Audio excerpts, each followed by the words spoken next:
Assalamualaikum warahmatullahi wabarakatuh. Nama saya Muhammad Armin. Asal prodi saya dari Ekonomi Syariah. Saya akan menjelaskan tentang apa sih itu rahan, bagaimana syarat dan rukun rahan itu, dan apakah rahan itu diperbolehkan dalam Islam atau tidak.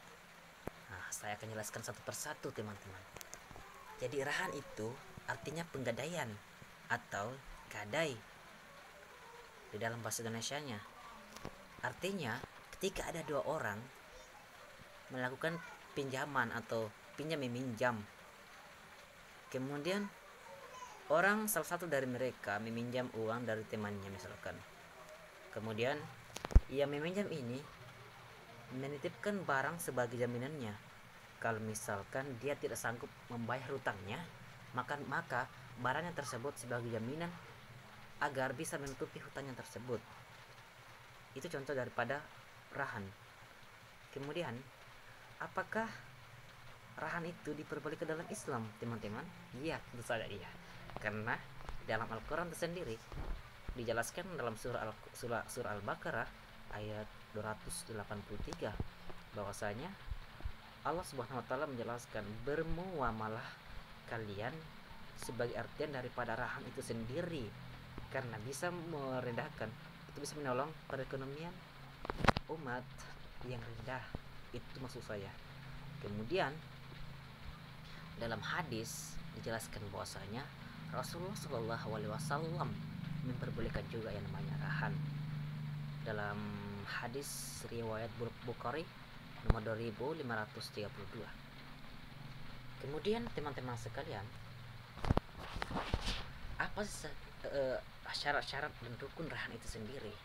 Jadi syarat rahan adalah harus ada yang namanya ijab kabul atau akad, atau arti lainnya adalah kesepakatan di awal.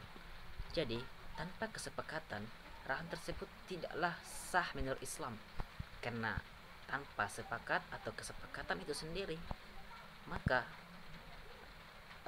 penggadaian tersebut tidaklah sesuai dengan ajaran agama Islam, karena dapat menimbulkan kekeliruan di akhirnya.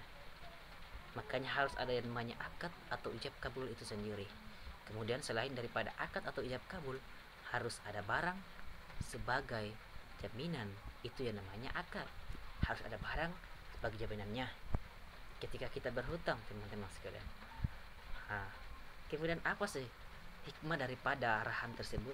Jadi hikmahnya adalah kita bisa menolong perekonomian orang yang mendesak atau orang yang membutuhkan hal-hal yang mendesak, sehingga kita bisa meminjamkan barang kita kepada mereka dengan artian penggadaian. Maka dari itu hikmah daripada rahan adalah bisa menolong perekonomian umat yang rendah ekonominya. Begitu maksud saya, teman-teman. Iya, mungkin cukup sekian apa yang saya sampaikan ini. Semoga bisa bermanfaat untuk kita semua. Terima kasih untuk telah menonton video saya. Semoga kalian semua sehat selalu di sana. Wabillahi taufiq wal hidayah. Assalamualaikum warahmatullahi wabarakatuh. Sampai jumpa.